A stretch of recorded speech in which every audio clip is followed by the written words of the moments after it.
কটিয়াদীতে 11টি চোরাই গরু সহ চোর আটক। মোহাম্মদ সবুজ বাঙালি, কিশোরগঞ্জ থেকে পাঠানো তথ্য ও ভিডিও চিত্রে দেখুন বিস্তারিত। কিশোরগঞ্জের কটিয়াদী উপজেলার করগাঁও ইউনিয়নে গরু চুরির অভিযোগে মোহাম্মদ কামরুল ইসলাম নামে এক ব্যক্তিকে আটক করেছে পুলিশ। তার বাড়ি থেকে 11টি চোরাই গরু উদ্ধার করা হয়েছে। পুলিশে জানায়, কিছুদিন আগে করগাঁও ইউনিয়নের পাঁচলিপাড়া নগরহাটি এলাকায় 2টি গরু চুরি হয়। এ ঘটনায় কটিয়াদী মডেল থানায় একটি মামলা দায়ের করা হয়। মামলা তদন্তকারী কর্মকর্তা রফিকুল ইসলাম গোপন সংবাদের ভিত্তিতে গত শনিবার বিকালে বাদীকে সঙ্গে নিয়ে অভিযানে যান। অভিযানের সময় বাদী তার চুরি হওয়া গরু শনাক্ত করেন। এরপর রফিকুল ইসলাম বাট্টা হাওর পুলিশ তদন্ত কেন্দ্রের এসআই ফখরুলকে অভিযানে সহায়তা করতে বলেন। পরে করগাঁও ইউনিয়ন পরিষদের চেয়ারম্যান লায়ন মোহাম্মদ নাদিম মোল্লা, ইউপি সদস্য ও গ্রাম পুলিশের সহায়তায় কামরুল ইসলামের বাড়িতে অভিযান চালানো হয়। অভিযানে 11টি চোরাই গরু উদ্ধার সহ অভিযুক্ত কামরুলকে আটক করা হয়। পরে তাকে করগাঁও ইউনিয়ন পরিষদে নিয়ে আসা হয়। করগাঁও ইউনিয়ন পরিষদের চেয়ারম্যান লায়ন মোহাম্মদ নাদিম মোল্লা জানান, বহুদিন ধরে কামরুলের বিরুদ্ধে গরু চুরির অভিযোগ রয়েছে। সে দীর্ঘদিন ধরে চুরি ও মাদকের সাথে জড়িত। পুলিশের সহযোগিতায় অবশেষে তাকে আটক করা সম্ভব হয়েছে। আমরা চাই তদন্তের মাধ্যমে এর সঙ্গে জড়িত অন্যান্য চোরদের আইনের আওতায় আনা হোক। সুরে যে সুর ধরা হয়েছে, সুরের আমরা বড় ধরনের শাস্তি চাই, কঠোর। আমার গরু দুইটা গরু চলে গেছে। ইনশাল্লাহ আমি দুটোটাই পাইছি এখানে, তো এখনো আমার হাতে পাই নাই। আজকে আমাদের এলাকায় যে ঘটনা ঘটছে, আমাদের এলাকায় কামরুল নামে যে লোকটা আজকে আমরা পাইছি, কিন্তু এই ঘটনা অনেক আগে থেকে সে ঘটিয়ে আসছে। আমি বিগত অনেক দিন আগেও আমি এনসিপির সহযোগিতা নিয়েছি, তার বাড়িতে খোঁজখবর অনেকবারে নিয়েছি, কিন্তু পাই নাই। আজকে হাতে নাতে 11টা গরু অরের সহ আইন শৃঙ্খলা হাতে ধরিয়ে দিয়েছি। কিন্তু ঘটনা হলো, আমাদের এই এলাকায় অনেকদিন যাবৎ শুধু কামরুল না, এরকম আরও অনেক কামরুল আছে তার সাথে জড়িত। এটা যদি আইন শৃঙ্খলার মাধ্যমে যদি এই জিনিসটা তদন্ত করে যদি নিয়ে আসে, তা আমাদের এলাকায় এই কোনো গরু চোর অথবা ডাকাত থাকবে না। আর সে কিন্তু শুধু করলে ডাকাতি না, সে এবং ব্যবসায়ের সাথে জড়িত। এর মধ্যে আমি যতটুকু জানি তার নামে মামলাও আছে। তো আমি তার যে আজকে যে ঘটনা, এই ঘটনাটা তার আমি শাস্তি দাবি করি। আর ওর মানে উপযুক্ত যেন বিচারটা হয়।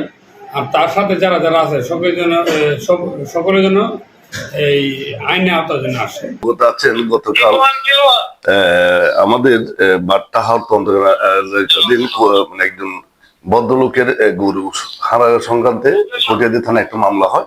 এই মামলা তদন্তকারী কর্মকর্তা রফিকুল ইসলাম বাদীকে নিয়ে কটিয়াদী থানাধীন আমাদের করগাঁও এলাকায় যেন কামরুলের বাসায় যায় গোপন সংবাদের ভিত্তিতে, এবং সেখানে খোঁজাখুঁজি করে থাকে। এক পর্যায়ে যে ভদ্রলোকের গরু হারিয়ে গিয়েছিল, 2টি গরু, তারা এগুলি দেখতে পাওয়ার পরে এবং আইডেন্টিফাই করে শনাক্ত করার পর যখন সেখানে প্রচুর লোকজনের উপস্থিতি টের পায়, তখন এসআই রফিক আবার আমাদের একজন এসআই আছে ফকুলকে জানায় যে, ফকুল সাহেব আপনি আশেপাশে থাকলে আমাকে একটু সহায়তা করেন। ফকুল আমাকে জানায় যে, স্যার এখানে আমি যাচ্ছি, অনেক লোক সমাগম হয়েছে, আপনি আশেপাশে থাকলে আসেন। আমরা গিয়েছি, যাওয়ার পরে দেখলাম যে আসলে যে নিয়ে যার গরু হারিয়ে গিয়েছিল তার 2টা গরু সে শনাক্ত করতে সক্ষম হয়। পরবর্তীতে আমরা এলাকার স্থানীয় গণ্যমান্য ব্যক্তিবর্গ, স্থানীয় ইউপি চেয়ারম্যান, চৌকিদার, মেম্বার এবং লোকজন মিলে আরো বিভিন্ন জায়গায় তল্লাশি চালাতে থাকে। তারা দেখে যে আরো ছোট বড় প্রায় 9টি গরু, মানে সর্বমোট 11টি গরু আমরা সেখান থেকে উদ্ধার করতে সক্ষম হই। এখন তখন একাধিক লোক এখানে উপস্থিত ছিল এবং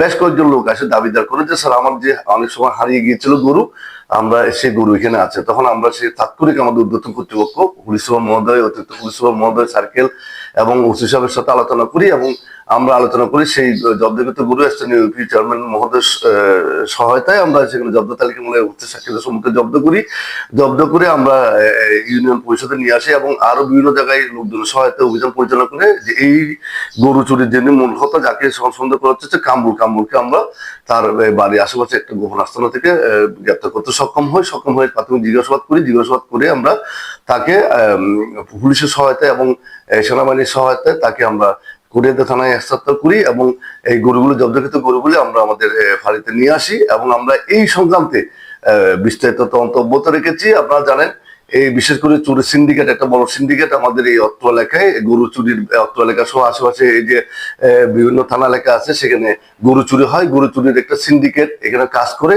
তো আমরা দীর্ঘদিন যাবত এই চুরির সিন্ডিকেটটা আমরা তল্লাশি করছি বা তাদের সন্ধান চাচ্ছি বিভিন্ন জায়গায়। তো স্থানীয় লোকজনের সহায়তা কামনা করছি, তারা ধারাবাহিকতায় গতকাল আমরা একটা বড় সাকসেস 11টি গরু, ছোট বড় গরু আমরা উদ্ধার করতে সক্ষম হয়েছি। আমরা এলাকাবাসীর কাছে বিনীত নিবেদন, আপনারা আমাদেরকে তথ্য দিয়ে সহায়তা করেন। এই যে যাকে ধরেছি কামরুল, তার বিরুদ্ধে আমরা চার্জ দিয়ে দেখেছি 4টি মামলা, এর আগে আরো 4টি মামলা আছে, তার মধ্যে চুরি সংক্রান্ত মামলা, মাদক মামলা সহ একাধিক 4টি মামলা আছে। আমরা এলাকাবাসীর কাছে আমরা সহায়তা কামনা করছি, বিশেষ করে এলাকাটা মাদক মুক্ত, সন্ত্রাস মুক্ত, চুরি মুক্ত, ডাকাতি মুক্ত এলাকা করতে চাচ্ছি। আপনাদের সহযোগিতা বললে আমরা আশা করি আমরা সামনের দিনগুলো আরো ভালোভাবে কাটাবো। আপনারা দেখেছেন আমাদের উদ্যোতন কর্তৃপক্ষ মাদক এবং চুরি বা ডাকাতির ক্ষেত্রে জিরো টলারেন্স। আমরা সব জায়গায় আপনাদের সহযোগিতা চাচ্ছি। আপনারা এই একটা অভিযানের প্রেক্ষিতে দেখেছেন 11টি গরু উদ্ধার হয়েছে, বিভিন্ন লোকজন এখানে এসেছে, আরো অনেক লোকের হয়তো গরু সন্ধান আমরা চাচ্ছি। যদি এখানে কারো জড়িত থাকে, আপনাদের যদি সেরকম কোনো তথ্য থাকে আমাদেরকে জানান, আমরা উদ্যোতন কর্তৃপক্ষের সাথে আলোচনা করে আমরা অভিযান পরিচালনা করে আমাদের যে হারিয়ে যাওয়া গরু আমরা উদ্ধার করতে সক্ষম হবো এবং আইনের আওতায় নিয়ে আসতে পারবো।